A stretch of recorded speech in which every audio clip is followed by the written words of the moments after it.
Well, hello there.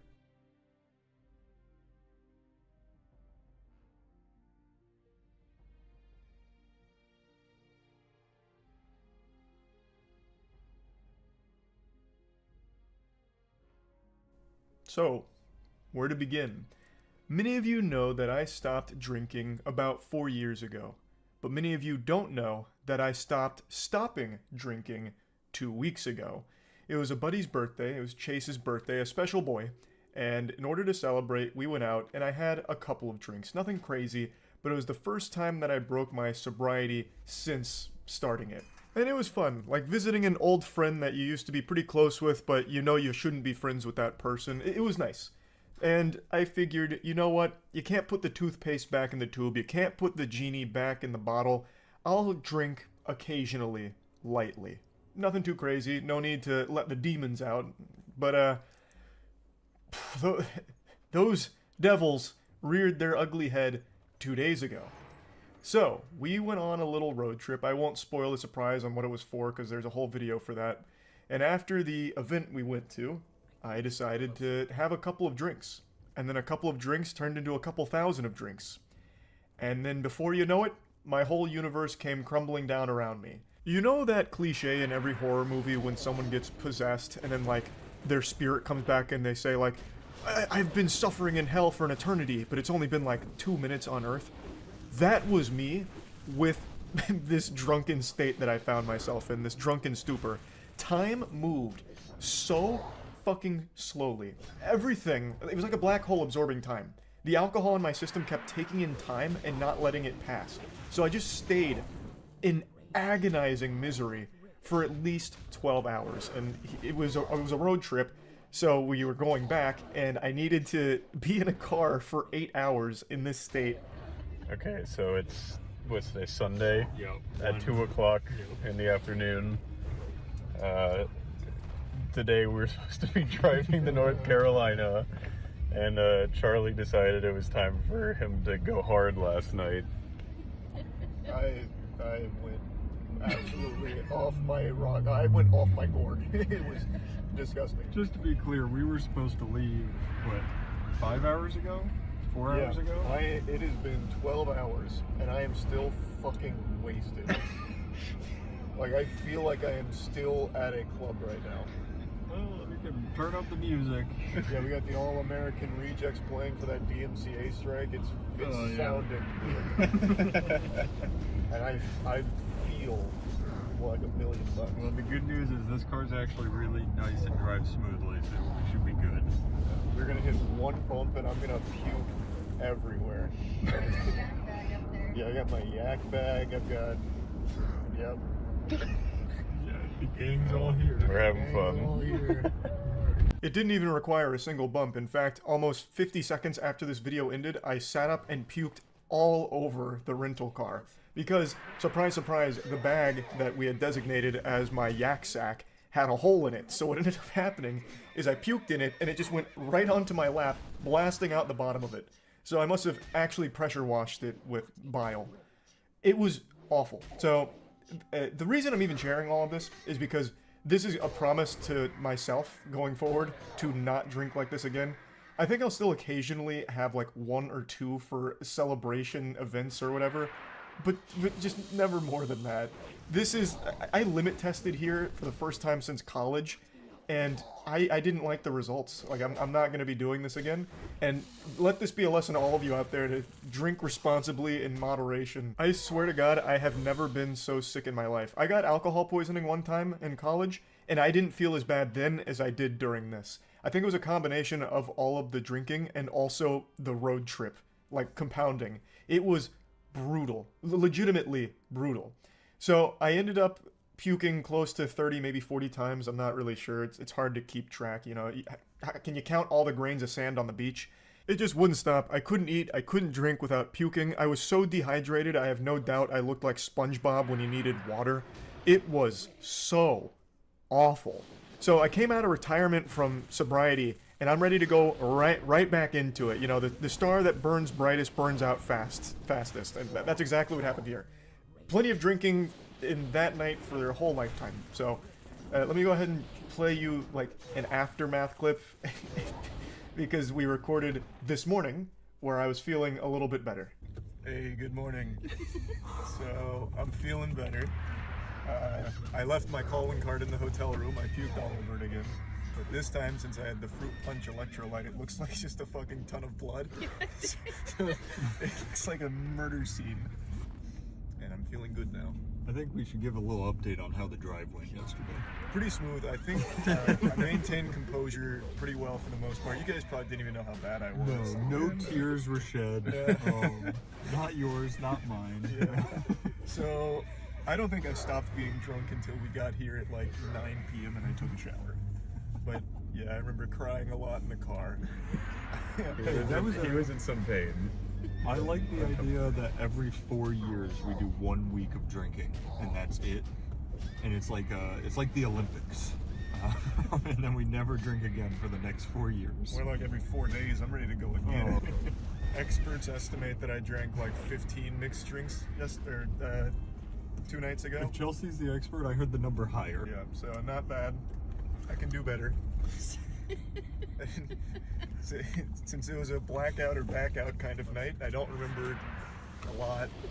So we went to some guy's house at some point. I remember meeting him. He was very nice. Yeah, super nice. And when I saw he posted on Twitter, I was like a super sleuth investigator, like trying to piece together breadcrumbs of what happened last night. So it became like this whodunit. So I started messaging him like, "Did I fall?" He's like, "Yeah." I was like, "I knew Case it. closed. I knew it." And also, which one of you cowards peed in my pants last night? Oh, I'm laughing so much because I'm so much more excited for today's drive than yesterday's drive. Oh yeah, I'm back in my puke throne. I remember I puked all over myself in here. Not Just- on purpose though, it's because the bag had a hole in it. The other times were on That- purpose. Yeah, that one. It was a good first 2 hours because you passed out. I was like, this is actually going smooth, 6.5 hours, we're crushing it. And then the next middle 4 were like hell on earth. Yeah. We had to keep persuading you not to go to a hospital in the middle of nowhere, West Virginia. That's where the experts are though. true. They had an anti-drunk potion they were ready Yep. to give me. You deprived me of it. Yeah, it's called Yeah. moonshine. It's weird, my doctor only is wearing overalls. Yeah, it was good though. Yeah, it was fun. that was cool. It was a bonding experience. No, I think it brought us all much closer. Yep.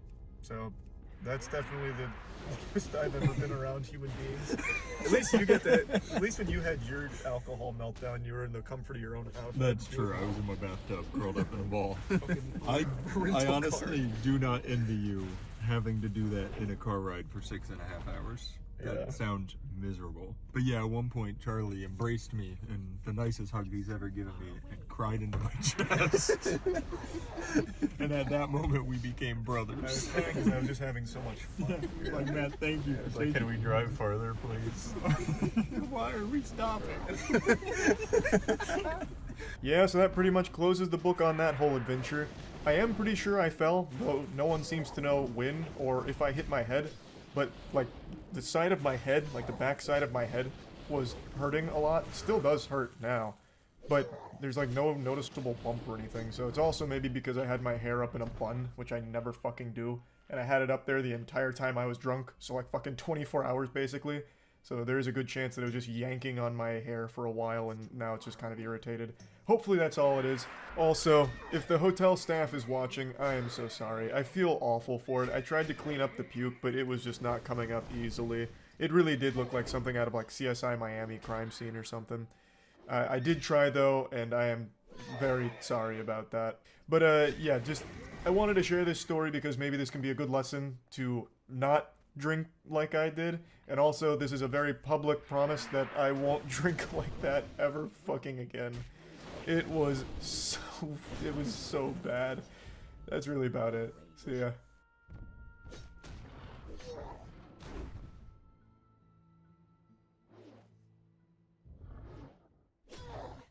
Not enough range. Target.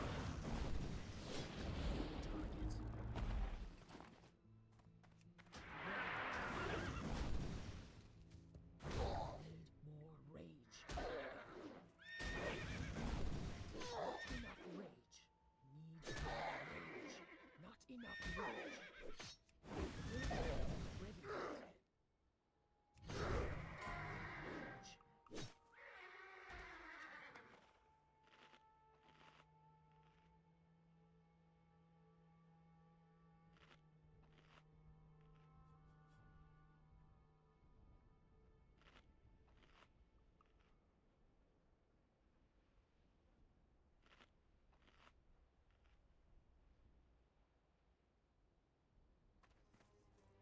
need to get closer, not ready. Not enough room.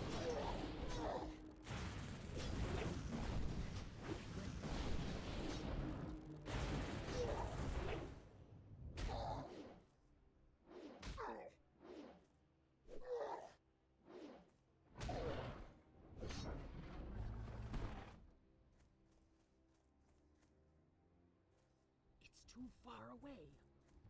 I can't do that. Not enough rage. Need more rage. Not enough rage.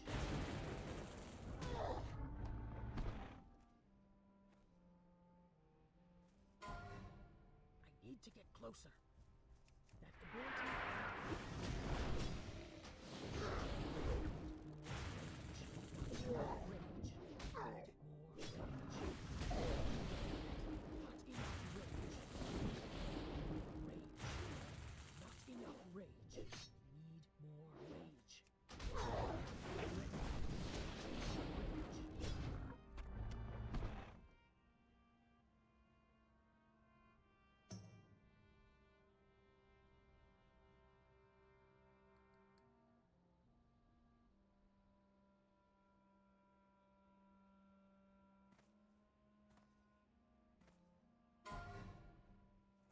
Out of range. Not enough rage. Need more rage. Not enough rage. Need more rage. Not enough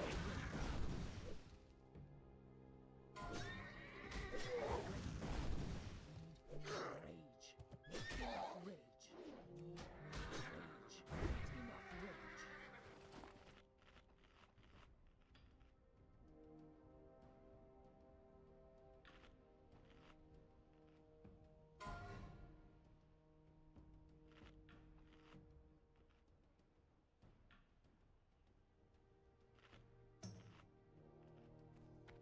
Need to get closer. I can't do that.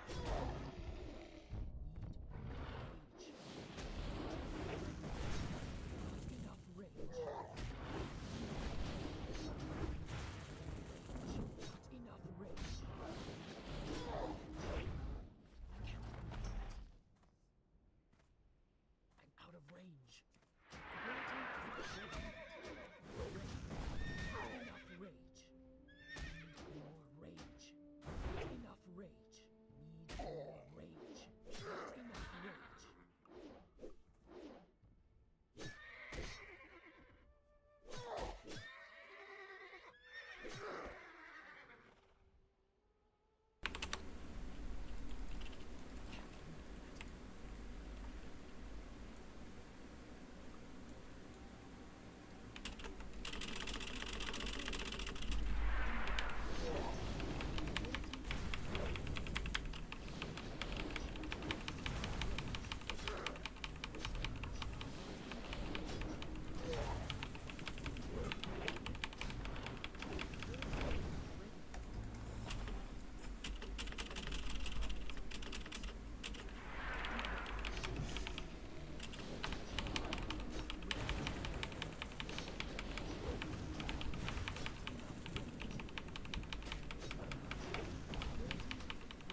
Welcome to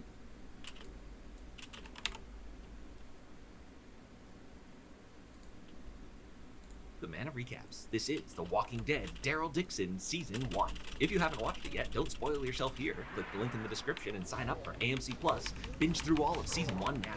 At the end of The Walking Dead, our group finally found long-term safety at their new supergroup, the Commonwealth. But Daryl Dixon didn't stick around. He hopped on his motorcycle and rode out to explore the rest of the zombie apocalypse. Now Daryl's own series starts right off with him shipwrecked and washing ashore. Somehow he's made it all the way to France. So Daryl's off on a French adventure trying to find a boat back home. But the zombies here in France, les affamés, the hungry ones, are more dangerous than Daryl's used to. They got weird variants, like some of them are burning hot zombies. So Daryl makes some friends. Luckily, everyone in France speaks English. When some bad guys show up, Daryl helps fight them off, but his new friends knock him out and rob him anyway. But Daryl's rescued by some new friends. Yes, they're nuns. The main nun, Isabelle, gives Daryl the tour, and yeah, that's the cool thing about Zombie Apocalypse Europe. You got all these castles that were designed to be self-sustaining before electricity. There's a kid living here, Laurent, who's a real gentle soul, and he and Daryl hit it off because they both have long hair. But these nuns believe Laurent is real special, the second coming, the Messiah. Daryl's like, yeah, right, good luck with that. I'll see you later, crazy nuns. But the bad guys are investigating their lost patrol. They're led by face tattoo guy, Caudron.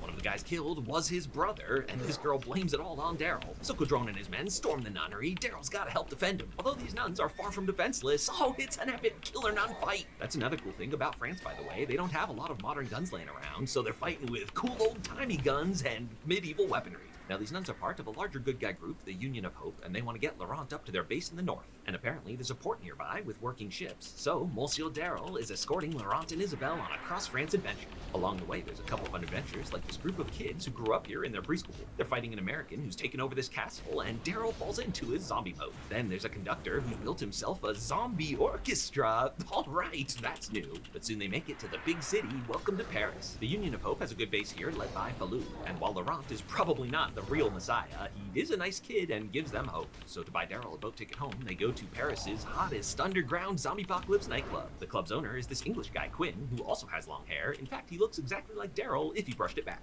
And turns out, Quinn is Isabelle's ex-boyfriend. Yeah, she wasn't always a nun. Before the zombie apocalypse, she was a bit of a party girl and also a bit of a thief. There's a real cool episode where we follow Isabelle the night the zombie apocalypse started, and as you imagine, things got bad real quick. She and Quinn were heading out of town. They stopped to pick up Isabelle's pregnant sister. Quinn was like, yo, she's slowing us down. We gotta ditch her. But Isabelle wasn't having that, ditched him instead. They ended up at the convent, but unfortunately her sister died in childbirth. But when her body reanimated as a zombie, she was able to finish giving birth, and that's Laurent, so it was a miracle birth. But now that Quinn meets Laurent, he reveals a secret. He is Laurent's father. He wants Laurent and Isabelle to join him and be a happy family.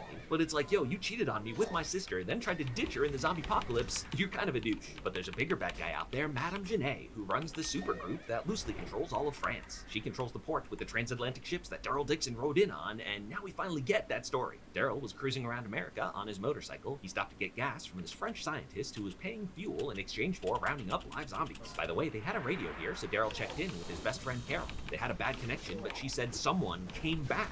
Who came back? We gotta know. Daryl befriended this kid here, but one of the other guys killed him, so Daryl picked a fight. But there's a strict no fighting policy here, so strict in fact that if you break it, you're loaded onto the ship to be zombie meat. But Daryl's not going out like that. Eventually he escaped. But whatever experiments they're doing on these zombies makes them fast and strong. Oh, Daryl's gotta abandon ship. So yeah, it's Genet who's really excited about these experiments to make zombies stronger, and she's mad at the American Dixon who ruined her ship, so she sends her goons to hunt him down. Laurent got separated, so they meet up at the big Paris landmark, the Eiffel Tower. Unfortunately, even in the zombie apocalypse, it's real crowded with tourists. But now Genet has locked down the city, they need Quinn's help to escape. So Isabelle agrees to be his girlfriend again in exchange for getting Daryl and Laurent out of the city. But Quinn already has a girlfriend who's none too pleased he's swooning over his ex. So she turns him in to Genet, and Daryl and Laurent are caught. So Genet learns how this whole group thinks Laurent is the Messiah kid, so she wants to control Laurent and have him endorse her as president of France. And indeed, tonight's her inauguration party, where the main event is the American Daryl Dixon in a zombie gladiator battle. But it's just one zombie, that's no big deal, except they shoot it with the special injector dart. They soup it up with the zombie steroids. Oh, this one might be a problem. But Daryl's a pro, he still takes this thing out. For round 2, they chain him and Quinn together, the long-haired duo versus 4 super zombies. These zombie steroids are still a work in progress, sometimes they don't work at all. And on this other one, it makes them so violent it attacks another zombie.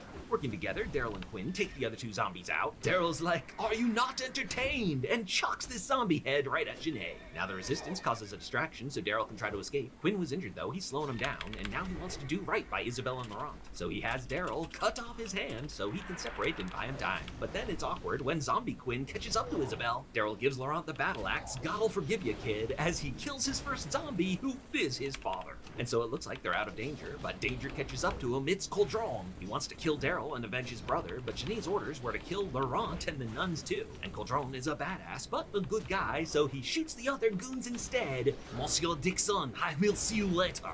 So our group completes the journey to the Nest, which turns out is the famous landmark Mont Saint-Michel. So they're safe at the headquarters of the Union of Hope, this multi-religious peaceful group, led by this guy Losang. But of course Janae is gonna come for them eventually. She figured out Cauldron betrayed her, so he's imprisoned, we'll see him later. So Daryl settles in for a bit, peeling potatoes, making sexy eyes with Isabelle. Yes, these two have a blossoming romance. But Daryl's not sticking around, they found him a boat back to America. But he's meeting the boat at the Normandy beach, where there is the cemetery of American soldiers who died here in World War II, including Daryl Dixon's grandfather. It's a touching moment as Daryl reflects on history and how sometimes life takes you far from home, but that's where you need to be. So Daryl decides he can't go home yet. He's got to stay in France and see this through. Meanwhile, back in America, some random dude is on Daryl's bike, and he's chased down by Daryl's best friend, Carol. She's like, hey, that's my friend's bike, where'd you get it? But he doesn't want to talk. He tries to rob her. So she knocks this guy out, ties him up in the trunk, like, hey, let's try that again. So yes, Carol is coming to find Daryl. Will she make it all the way to France? And that's where The Walking Dead Daryl Dixon Season 1 comes to an end. Yes, Season 2 is confirmed. Daryl's adventure is just getting started. There's a link in the description where you can sign up for AMC Plus, binge through all of Season 1 now. I gave you the quick recap, but there's a lot of great stuff I couldn't cover. It's a cool new setting in zombie France, full of unique, exciting new zombie encounters. Will Daryl finally find love with Isabelle? What is Madame Janae's endgame with the super zombie experiments? And of course, Carol is joining the show. Can't wait to see her back in action. So click the link in the description and sign up for AMC Plus now. Join in for The Walking Dead, Daryl Dixon, and the rest of the expanded Walking Dead universe. If you liked this recap, hit that subscribe button for more of the best recaps of TV and movies.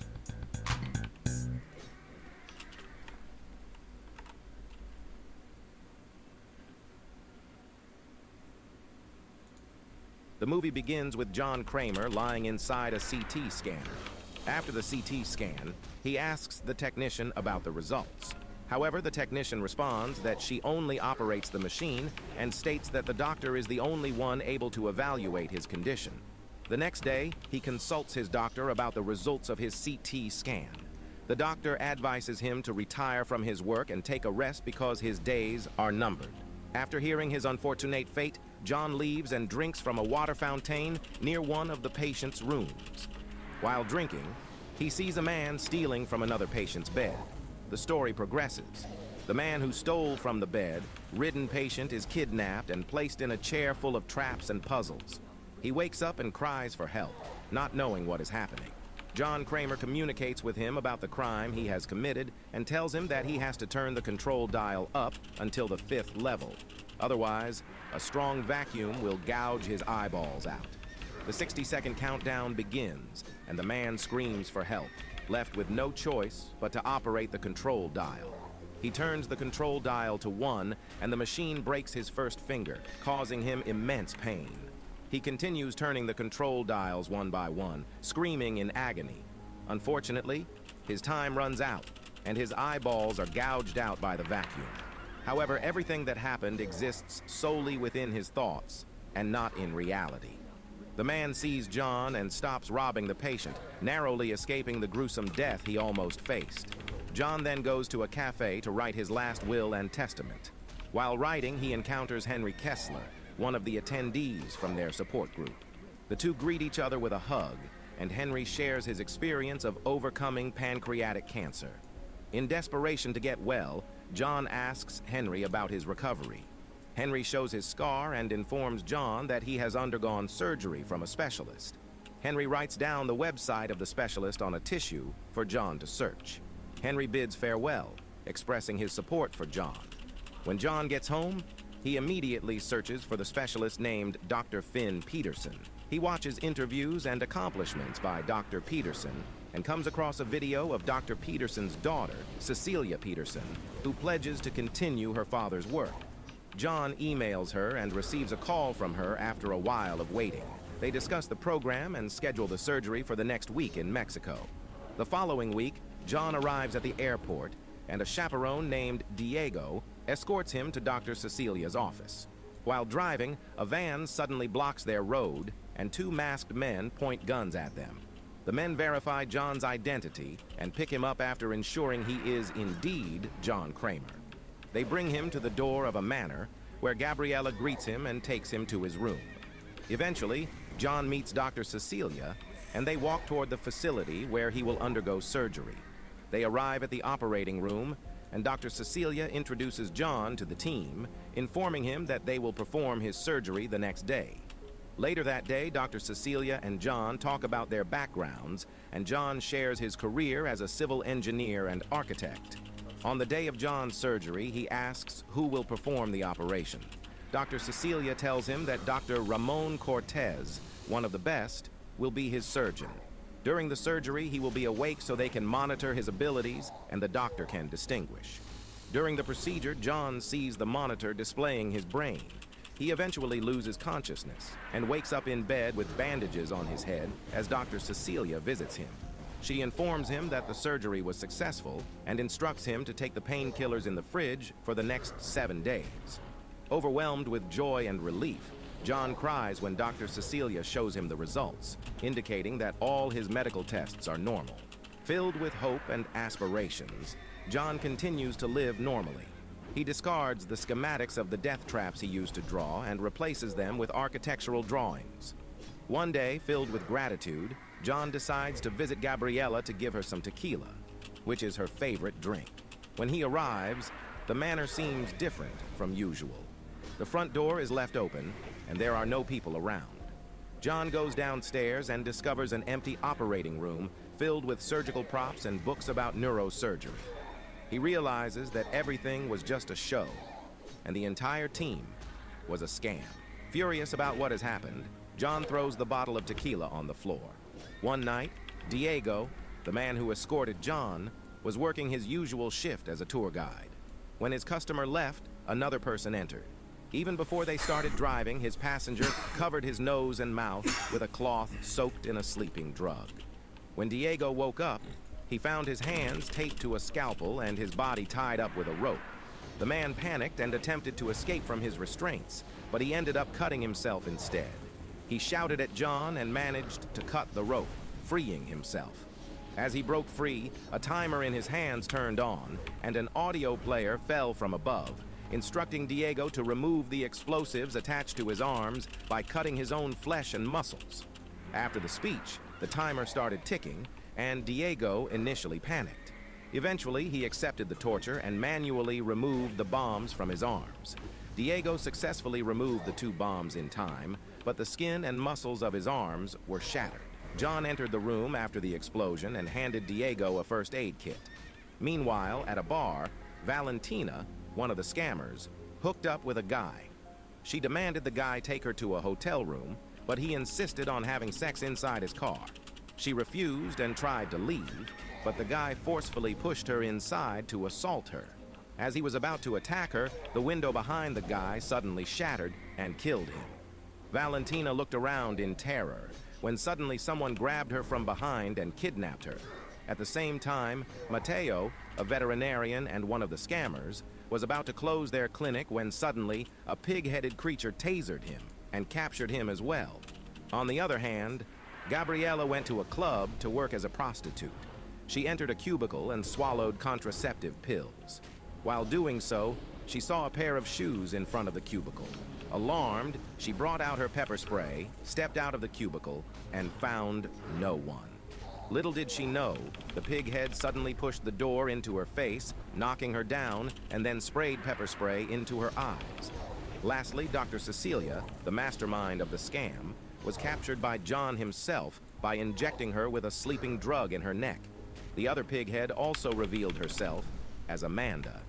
The 4 woke up, all restrained in their respective traps. John entered the room, and the others begged for his mercy, except for Dr. Cecilia, who still tried to lie to John.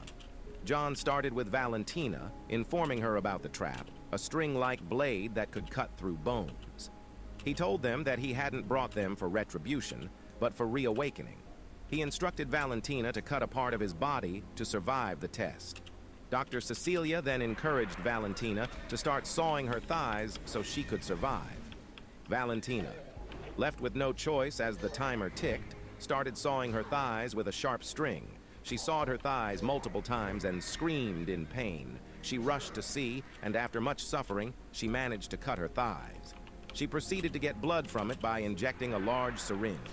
She almost accomplished the test, but still failed because the time ran out before she finished the task. The saw in her neck starts to function and cuts her neck as her head falls off. While Amanda and John are discussing who will undergo the test next, Dr. Cecilia comes up with a plan. She cuts Valentina's abdomen open and gets her intestines. She uses it as a rope to get her phone back. She attempts and successfully retrieves her phone. She immediately calls someone, but Amanda catches her and pulls the chain around her neck before she even tells them their location. Moments later, the call Cecilia made reached Parker, one of the victims they had deceived. Parker tries to break in and look for Cecilia because he also finds out that she fooled them. He finds an opening by it, and as he walks carefully in and turns in a corner, a pig head stands in front of him. Jump, scared by the appearance of the pig head, shoots the pig head multiple times, only to find out that it's the corpse of Valentina, giving Amanda a chance to hit him from behind. When Parker regains consciousness, he sees Amanda and angrily swears at her. John also enters the room, and Parker recognizes him. Confused about what's happening, he explains to John that he tries to break in because he wants to get his money back from Cecilia. John understands him, but he needs to let him make a significant choice first before releasing him. John proceeds to order Amanda to prepare the elements for the next test. She goes to the 3 and tasers Mateo to sleep. After a while, Amanda finishes preparing the elements and placing Mateo in a wheelchair-like trap. Jigsaw the puppet enters the room while riding a bike, bringing surgical instruments and an audio player. In the top of his head, a camera is placed, and in his right side, a monitor showing the view on the top of his head. His upper head seems to have stitches. At first, Mateo refuses to play the audio player, but his head gets tased, and he is left with no choice but to start the audio player. John has given him the task of getting a piece of his brain in order to get the key. After the audio stops, the time ticks, and Mateo panics and gets the drill first. Desperate to get out of his situation, he drills his skull in a circular motion. He screams in pain as he drills his skull open. He manages to take out a part of the skull and expose his brain. He proceeds to get the forceps and take a piece of his brain. He tries to get a piece, but it's too painful to do so. He pushes to do so when he sees the dead body of Valentina. He successfully takes out a piece of his brain and puts it in the container, but it has to be dissolved before he gets the key. Unfortunately, it's too late for him, and the trap in his head appears to function like a bread toaster, heating and squeezing his face and head. Inside the control room, John tells Amanda about his last will and testament. He asks Amanda to be brave and carry on with what he started. He also tells her that his days are numbered, and he entrusts Amanda to continue what he started. Amanda and John cried as they embraced each other. Going back to the test room, Gabriella is up next. She refuses to play the audio player at first, but John speaks to the mic and tells her the rules. She has to break her bones in order to escape from the chains, or else she will suffer burns and other effects of too much radiation. She is then hanged up to the top by the chains while she is cooked by the radiator. Desperate about her condition, she starts to break her bones in her feet first. After smashing multiple times, Gabriella broke her feet and managed to free them. She sways away from the radiator, but it follows her again. She continues to smash her hands multiple times until she breaks her wrist and falls to the ground. When John and Amanda are about to go out to give first aid to Gabriella, Parker escapes from his restraint, picks up his gun, and points at John and Amanda, threatening them if they don't give him the keys. Amanda hands him the keys and follows his orders. It is then revealed that Parker is neither a victim nor a patient of Cecilia, but her boyfriend. He then orders Amanda to release Cecilia, whom Amanda obediently follows. After she releases Cecilia, she slaps her in the face. The two agree to give John and his assistant the taste of their own medicine by putting the two of them in the traps they have made. The two tell them to take Gabriella first to the hospital so she will survive, but Cecilia refuses and finishes Gabriella off by kicking her nape. When they were about to start to get the trap, they heard a ball hitting a wall.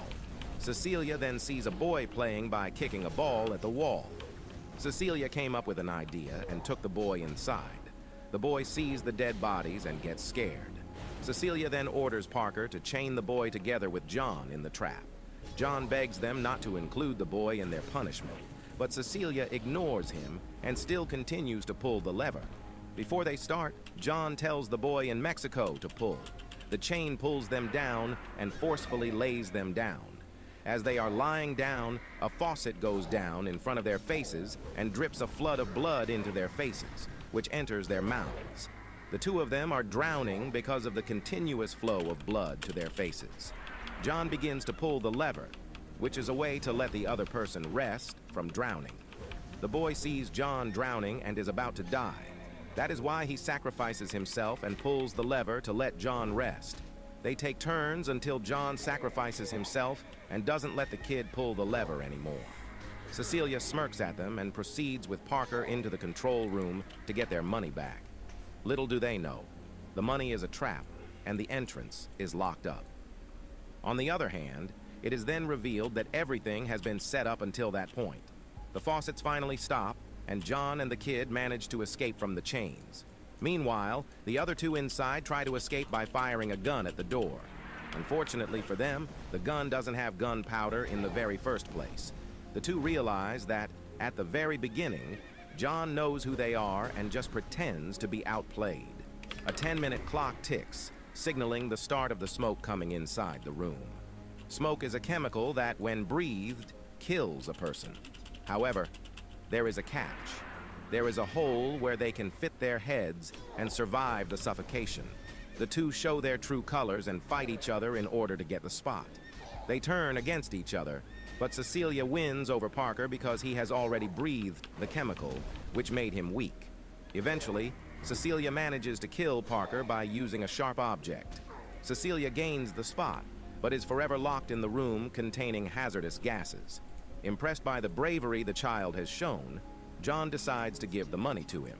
Afterwards, John, Amanda, and the kid leave the facility.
Warning, this is a sensitive movie that deals with extreme bullying and violence.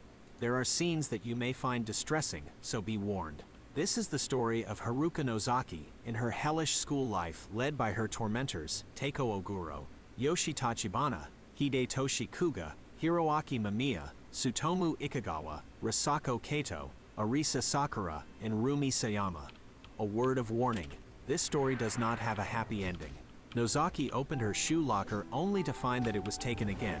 She found the culprits, her usual bullies. They then toss it in a landfill pit which forced Nozaki to go down and get it. She slipped and got mud all over her, and the trio bursts out laughing. After a brief stare down, Teiko left and the group followed. Nozaki went home all filthy and was met with her little sister and parents. They all broke down when they saw her. The next day, her father went to school to discuss the matter of bullying. Nozaki's homeroom teacher, Kyoko, wanted nothing to do with it. With downcast eyes, she suggested to leave things be since the school will be permanently closed after graduation anyway. As the father was leaving the school, he was kicked in the back by Kuga, using shoes with thumbtacks. Back in the classroom, the boys continued to torment Nozaki by leaving a dead crow in her desk. The group kept on taunting the teacher to do something, but she ignored them. Aiba stood up for Nozaki and asked them to stop. Kuga backed down. The homeroom teacher couldn't take the abuse anymore and went out and puked at the corridor. At home, Nozaki's mother is tending to her father's wounds. He advised Nozaki to not go back to school anymore and to just lay low at home. She could just wait out the last 2 months before graduation. With no one to bully, the group is feeling restless. They then decided to shift their target to Rumi. Yoshi ordered her to go and check up on Nozaki and to bring her back, otherwise she'll get bullied instead. She stabbed her with a pin for good measure. At Nozaki's place, Rumi was asking if she is still sick and that she should go back to school if she's feeling better. She wanted to borrow the music CD, and as Nozaki reaches out for it, Rumi took her photo as proof. She then admitted that if she doesn't come to school, that she'll get targeted instead. Nozaki told her that she's not going to come back. Having failed to bring back Nozaki, Rumi became the official target. The group trapped her in a locker while banging on it. They gave Nozaki's music CD to Teiko. Nozaki was happily walking along a forest trail with her little sister when they encountered Aiba. After walking together for a while, her sister asked to get their photo taken, which he agreed.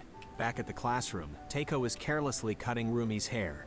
She casually grins to gain the group's approval, but more importantly, Teiko's. Yoshi tells Rumi that everything will stop if she just brings Nozaki back. She tells her that it's all Nozaki's fault this is happening, and that she must hate her. Rumi declared that she wants to kill Nozaki. Nozaki and Aiba are going out on a walk date. Her sister gave her a necklace just before she leaves, and complimented the two on being a couple, before waving them off. They stopped to rest on a bridge on a spot overlooking the city. Their hands touched affectionately at the right moment. They continued walking along a stream with Aiba taking photos of Nozaki as they go.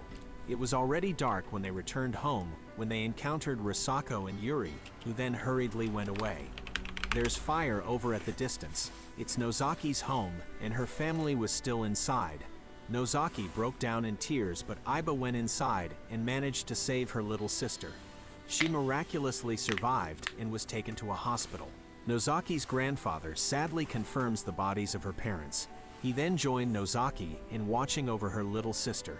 He mentioned that her father protected her sister by embracing her so she won't burn. The next day, she moved in with her grandfather. Meanwhile, the group is having a guilt fest. Risako and Yuri are both fearful that they'll get caught, but Kuga assured them that they don't have evidence. The group is feeling distressed, but despite what happened, Rumi is looking pleased with herself. Teiko was sitting alone in class when Rumi excitedly approached her. Rumi wanted to tell her what she did to Nozaki's family, but Teiko stabbed her with a pencil. When she arrived home after school, her father was there to meet her. He doesn't approve of Teiko's dream of becoming a beautician and told her she's not going to Tokyo for it. Her father tells her that he controls her future, much to her dismay. Ikagawa and Mamiya are shooting crows with an airsoft gun and crossbow.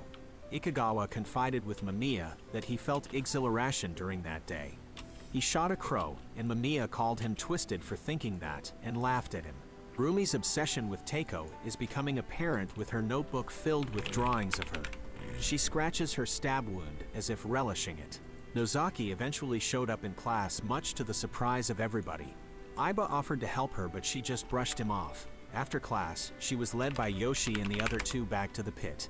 Risako is racked up with guilt that she almost confessed, but Yuri stopped her. Yoshi just casually asked Nozaki to kill herself before stabbing her with a pin.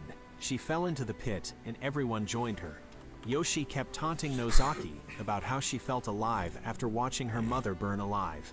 Nozaki reached her breaking point and stabbed Yoshi in the eye with a nail. While Yoshi was still delirious and confused, Nozaki found a pipe nearby and smashed Yoshi's head in. She then violently released all her pent-up rage at that moment. She then turned her attention on the other two, which panicked and tried to escape. Risako tried to clumsily beg for her life, but got her fingers chopped off. While she's writhing in agony, Nozaki approached Sakura. Sakura is trying her hardest to get out of the pit. She sliced her heel and she fell and hit her head badly. She finished off Risako in the same brutal fashion as Yoshi. On his way home, Kuga came across Nozaki. He tried talking to her but got irate when she ignored him. When he shoved her, he realized that he was stabbed, and when he looked up again, Nozaki slashed his cheek. Kuga screamed in pain. He tried to get away, crawling on the snow. Nozaki ambled towards him, knife in hand. She followed him up a hill. Kuga is really struggling to right himself but lost his balance and fell downhill. Kuga is a broken mess. Nozaki watches on as he cries in agony, the cut on his cheek worsening. Nozaki surveys the grisly scene, then left him to die in the snow. Rumi got a call from Ikegawa and Mamiya. The two boys suspect that Nozaki is behind all their friends' disappearances. Then Mamiya warned Rumi that she could be next, since she's the mastermind. He also told her that they'll get Nozaki first before she gets to them. The next day, they followed her in the woods. Mamiya shot her with a crossbow but missed. Nozaki disappeared, so Mamiya gave Ikegawa a knife and told him the hunt is on. Mamiya taunted Nozaki, shouting that he threatened her father with the crossbow and set them on fire. Ikegawa found Nozaki first, who seemed to radiate ethereal beauty. He proceeded to tackle and pin her to the frozen ground. He tried to kiss her, but she turned away, which angered him. Just as he's about to stab her, Nozaki found a pair of snips and stuck it up his nose and clipped it. Ikegawa howled in pain. Mamiya found them and tried to shoot, but can't get a clear shot. He shot an arrow but hit Ikegawa instead. Ikegawa slowly turned and charged Mamiya, all the while screaming that he loves Nozaki. He kicked free from his grasp, but as he turned around, Nozaki immediately stabs him. She continued to hurt him as Mamiya struggles with his guts hanging out. He found the crossbow and painstakingly reloads it, but Nozaki stabbed him at the back of his neck. Aiba visited Nozaki out of concern. She came out to meet him. The two went out for a walk back to their viewing spot. Aiba was worried that he won't be able to see Nozaki again, and that he always wanted to see her. Nozaki was suppressing her emotions by biting her lips. She bit too hard that it bled, but she couldn't bear it anymore. She broke down and let go. All her pain and anguish were released that instant. She collapsed on the ground sobbing. Aiba knelt down and comforted her. He made a solemn promise to protect her. Nozaki returned his embrace, finally realizing that she's not alone. Overcome with emotions, Aiba kissed her and shared her blood on their lips, the snow falling relentlessly around them. At the hospital, Nozaki's grandfather is asking her to move with him back to Tokyo when the snow melts. He's also going to transfer her little sister there, and the papers are underway. Nozaki apologized to him and to her sister, letting him know that she wanted to stay in town. Her grandfather told her that it's okay. Meanwhile, Aiba was telling his grandmother that he's going to move to Tokyo to be with Nozaki. One night, Rumi went back to the landfill pit. As she was exploring it, she stumbled on the snow and discovered the dead bodies. She fell again and frantically finds her phone and calls Teiko. Meanwhile, Teiko is at home and just ignored her calls. The next day, Rumi tried to call again, and Teiko finally answered. Rumi told Teiko that Nozaki is going to kill her. Teiko dismissed this, but Rumi added that she found the dead bodies of her friends back at the landfill. She said that either one of them could be next. Teiko told her that she has done nothing to deserve it. Rumi asked if she hated Nozaki for stealing away Aiba, but Teiko denied even liking Aiba. Rumi then asked why she let everyone else bully Nozaki.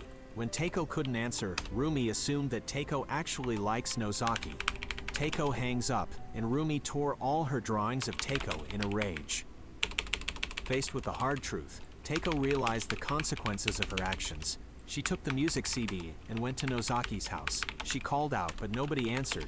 She left the CD but changed her mind. As she was walking back, a bus drove past. Nozaki was on it and both exchanged glances. Nozaki and her grandfather got off, but she stayed back to meet with Teiko. Teiko gave back her music CD. They both sat down and talked about the past. Nozaki and Teiko were actually best friends back in the day. A flashback shows Aiba confessing to Nozaki with Teiko looking resentful. But even then, Teiko was still unable to tell her the truth, that she was never jealous, that she wanted Nozaki all for herself. They eventually parted ways, but Teiko came back, knelt, and begged for Nozaki's forgiveness. Nozaki was silent and didn't reply. Teiko was walking back when she was suddenly attacked from behind. She managed to narrowly avoid it. It was Rumi armed with a knife. Teiko also armed herself and approached her, but Rumi suddenly slashed her. Teiko backed away, and Rumi is reveling in her pain that the mighty Teiko can scream. Teiko angrily charges but was hit by a rock. She crumbled down on the ground, bleeding and screaming. Rumi, on the other hand, is sadistically enjoying herself. Rumi then sprinted towards Teiko, but she kicked him out of the way. While Teiko was struggling to get up, Rumi stabbed her hand. She kept stabbing and stabbing until Teiko fought back and kneed her in the gut. Teiko grabbed her knife and condemned Rumi for what she did to Nozaki's family, and that she was sick of people clinging to her and then going crazy. Teiko sarcastically asks Rumi if she thinks she'll get her affection if Rumi kills Nozaki. Rumi sadly says that she did it all for her. Teiko calls her a murderer, and Rumi loses it. She bolts towards Teiko with the knife. Teiko likewise readies herself. Teiko manages to slash Rumi's face, but she kept going and stabbed Teiko in the chest. Teiko collapses on the ground. Rumi expresses her admiration to Teiko, but she now sees her as a dirty rag. As Teiko lay bleeding on the snow, Rumi walks away. Nozaki received a call from Aiba where he explained to her that he planned to move to Tokyo with her and that they should live together. She replied that she might not be able to live with him. When Aiba pressed why, Nozaki said that you'll understand when spring comes and he should just go to a school he wanted. But Aiba couldn't let the matter go and reminded her that he vowed to protect her. A distraught Aiba was furious that Nozaki chose her family instead of him, and he destroyed the phone. Back in the living room, Aiba's grandmother was severely beaten up. His grandmother asked him why he did it and if he was the one who killed his father. Aiba said that he simply stopped him from always beating his mother, but that he also has to kill his mother since he thinks she's sad that no one is beating her anymore. He then started washing his hands and mentions that he'll visit Nozaki's grandfather tomorrow. Back at the school, Kyoko is hounded by the missing student's parents. The group harassed her and even brought her past where she herself was once bullied. Yoshi's father accused her of perhaps killing the students since they scare her so much. Kyoko couldn't take it anymore and lashes out at the parents that she could forget her sad past and all she wanted was to go to school, even as a teacher. She puked again and stormed out the door. The other parents started chasing her. Kyoko tripped on the road, but there was an oncoming snowplow. She looked at it and finally found peace. Nozaki is on her way to the hospital to visit her little sister but also found Rumi there. She was just about to burn her sister again. Nozaki glared at her with killing intent. Rumi tells her it's hopeless but got startled when she saw the sister sitting up. Nozaki started choking her, but she got distracted by the medical machine, and Rumi got away. Aiba visited Nozaki at the hospital, but a nurse alerted her that her grandfather was attacked at home. She saw him being wheeled in and came to realize who has done it. Nozaki chased Aiba down the forest trail and confronts him. She demanded to see his hands, but he still hid them. She eventually forced them out and saw the raw wounds on them. Aiba tells her that it was the result of trying to convince his grandmother and Nozaki's grandfather, and he did it for both of them. They need to understand that they have to be together. He tried to embrace her, but she moved away. Then Rumi appeared out of the blue. A flashback shows the group with Rumi. Rumi declares that she wanted to kill Nozaki, but the rest of the group was doubting her. She then insists that she'll pour kerosene and burn her. The next scene shows Rumi carrying a heavy petrol jerry can with the group pressing her on. Rumi again expressed her resolve and looked at Teiko for approval. Teiko simply dismissed them and went home. Rumi was smiling satisfied while watching her go. They made it to Nozaki's house and Rumi started dousing it with kerosene. The mother stepped out and told them all to stop. Rumi even doused her. Kuga threatened her with a lit match, and Mamiya told him he wanted to see a human burn. The match burned Kuga, and he let go because of the pain which lit the house and the mother. Nozaki's father then came around and tried to help her, but Mamiya shot him. Rumi then started pouring kerosene inside the house too, ignoring the little sister's cries. The father desperately tried to protect his daughter. Rumi then lit a match, much to the other girl's horror. She then dropped it, setting the family alight. They all ran away and left the family burning. Rumi mercilessly taunted Nozaki like a deranged lunatic, recalling the story and describing the stench of her burning family. Nozaki angrily ran towards her, but Rumi was ready. She plunged a knife to Nozaki's gut. Nozaki staggered and fell backwards. Aiba ran and started beating up Rumi. Blinded by fury, he rained down punches after punches. She collapses slowly on the ground. Aiba then stood up and grabbed a piece of branch nearby. He then stabbed Rumi in the neck. After she was gone, he turned around and tells Nozaki that everything is all right now. Nozaki, however, found out about Aiba's secret photos when his bag fell. It shows his father and sister on fire. Aiba tells her that he was moved by his father's heroic act during the fire, that he had to take a photo of it. He was planning to show it to Nozaki one day since he was the ideal father figure. Nozaki couldn't believe what she's hearing. She painfully removed the knife and moved to attack Aiba, but he quickly got out of the way. Aiba felt betrayed that Nozaki will try to kill him, that he also started beating her up. He asks her why she won't just stay with him since her sister and grandfather will soon die anyway. In an act of twisted pleasure, Aiba retrieves his camera and takes her picture. Then he got distracted by the blossoming liver leaf. Aiba compares the flower to Nozaki, who is both strong and resilient. He then tells her that if she promises to live with him that he'll save her, otherwise she'll die here. He raised his camera again to take a final picture of her. Nozaki fished Mamiya's crossbow from the snow, aimed it, and fired. The arrow went through the camera straight into Aiba's head. He dropped the camera and died. Nozaki tried walking back, but her injuries are heavy. She took one final look at her necklace and crumbles on the ground.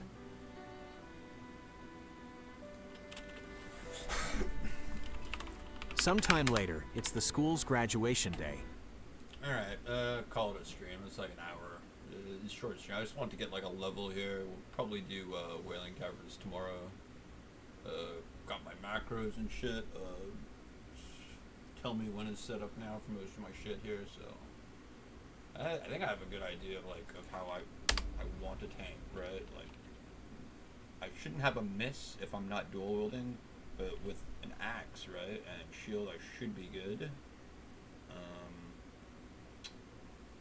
And I guess I go shield and one-hander for bosses, I think, and like revenge on cooldown, sunder, revenge when I can, something like that. I assume mocking blow if I need to, on like one mob, or taunt a mob that's on someone else to taunt when I already have aggro.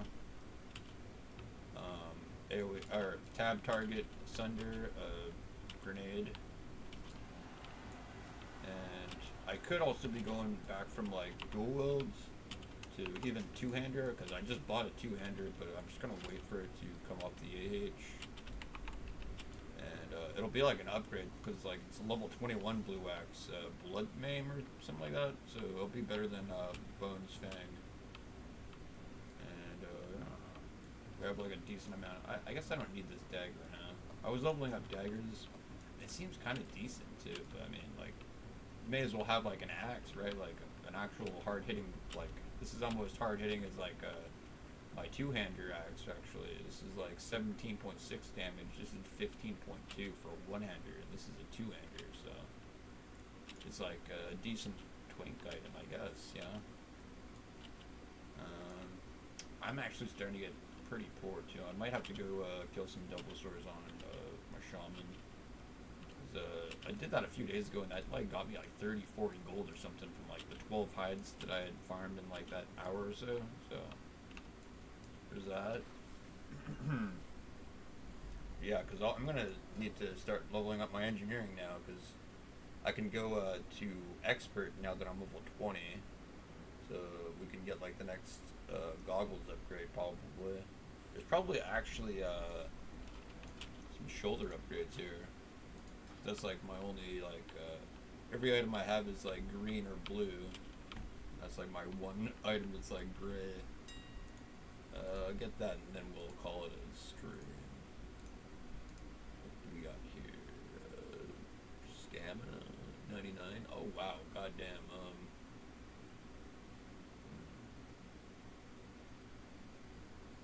Yeah, I think I'm gonna go full stam for the shoulders. Hell yeah. And that'll bring me to like 800 HP unbuffed. Not bad. I mean, most of my DPS comes from the weapon as warrior, so it's like I could actually go full stam if I wanted to.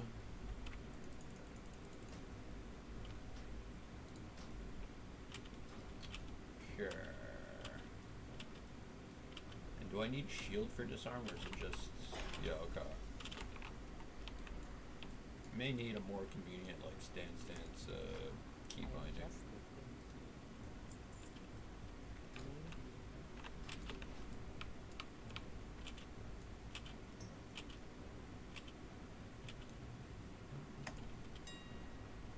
But, yeah, I want to double check, because I'm waiting for this to come in through the mail, but it's like Kill Maim, I think it's what it's called. Yeah, okay. I'm sure this is definitely a weapon upgrade, even if I'm losing out like on the 9 strength, which would be 18 attack power, but I forget how much attack power equals 1 DPS. Fuck. Classic WoW.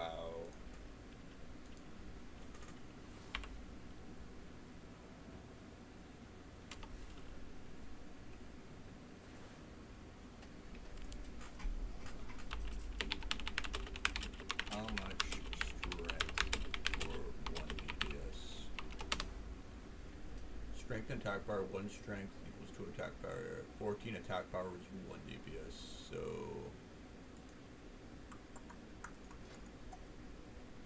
So that's like 18, or they said 8, right? Or 14 attack power.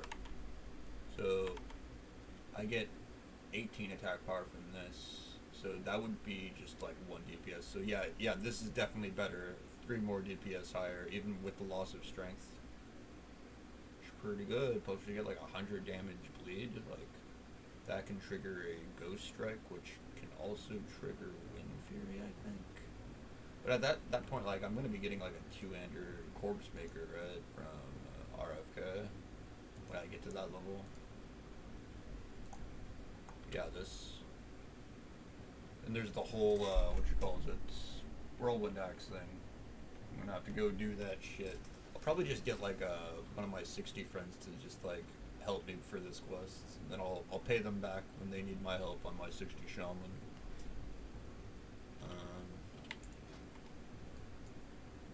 I guess that'll be like my first helmet here. Well, I mean, like, besides from like engineering goggles, like, what's the next engineering goggle thing? Like, goggle.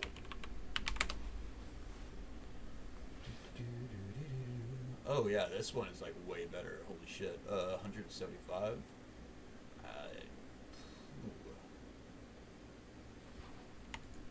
Yeah, it's like 9 stand. Definitely fucking fire goggles is fine. Tiger goggles, so bright eye goggles. And I guess I'll just buy one of these in advance, because I will be working on engineering. It's just kind of like don't have a lot of gold to be spending on it right now, but I'll keep those in mind that I have them for like a straight up stam upgrade.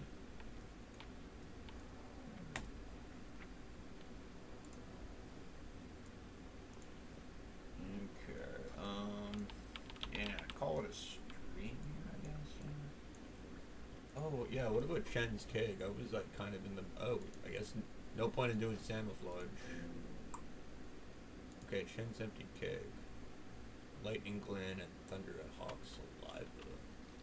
Wasn't I killing Thunderhawks? Or I guess they're further down there. I was killing something the same model as Thunderhawks, but yeah.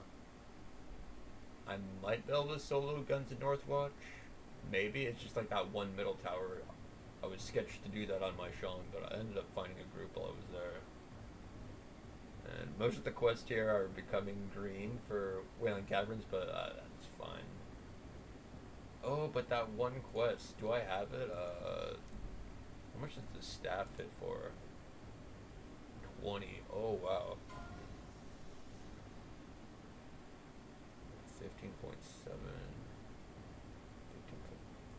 Huh. I might try out some swords. Maybe, even though like I really prefer axe because I'm orc. Yeah, neither of these will be really super upgradey, really. I mean, I could take the wing blade just for the heck of it, so I have like I could dual wield swords. Maybe, I don't know. I don't know if I want to go sword spec though. I'm pretty sure I want to go axe spec for 5% crit there, then I get 5% crit here. I think there's going to be a point where I'm going to have to like reroll to arms actually. There was some guide saying level up his fury, some other guide saying level up his arms, so not quite sure on who is more correct here. That's why I was asking, was like, but it almost seems like pretty obvious the dual wield kind of sucks ass, because like I'm getting a shit ton of misses from, but also some of the hits are like more often. I don't know if it makes up for like having a slow weapon, but I mean, there's like a case for both. Yeah, call it a stream.